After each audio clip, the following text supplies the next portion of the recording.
Truck चालकांच्या संपानंतर आता आपण इतर बातम्यांकडे वळूया। राजकीय बातमी आहे की महाविकास आघाडीत जाण्याचा आत्ताच काही विचार केला नाही असं मोठं विधान स्वाभिमानी शेतकरी संघटनेचे नेते आणि माजी खासदार राजू शेट्टींनी केले। मवियाशी सध्या तरी काही संबंध नसल्याचं राजू शेट्टींनी स्पष्ट केले। आज त्यांनी उद्धव ठाकरेंची भेट घेत चर्चा केली। राजू शेट्टी यांनी मातोश्रीवर जाऊन उद्धव ठाकरेंची भेट घेतली, संवाद साधला। दरम्यान एका उद्योगपती विरोधात आंदोलनासाठी रूपरेषा ठरवण्यासाठी शेट्टींनी ठाकरेंची भेट घेतल्याची माहिती संजय राऊत यांनी दिली।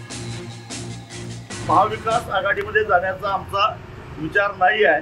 आम्ही स्वतंत्रपणाने लढणार आहोत। ज्यावेळी निवडणुका जाहीर होतील त्यावेळी आम्ही आमच्या भूमिकेने जाऊ।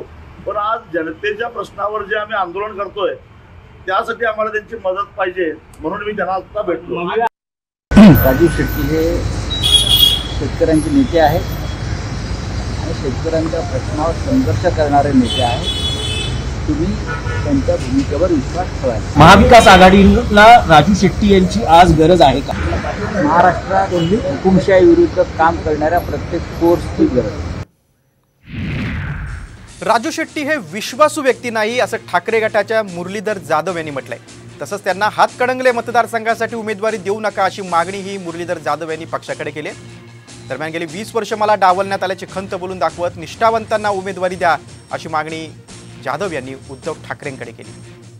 परंतु राजू शेट्टी माणूस असा आहे की त्याचे खायचे दात वेगळे आणि दाखवायचे दात वेगळे आहे। 2014ला महायुतीतनं ते निवडून आले, पण त्यावेळेला भारतीय जनता पार्टी आणि शिवसेनेची युती फिसकटली।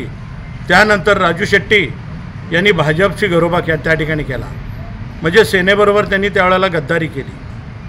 पक्षप्रमुख उद्धव साहेबांना माझी आपल्याद्वारे एक विनंती असेल की या माणसाला आपण कधीही जवळ करू नये।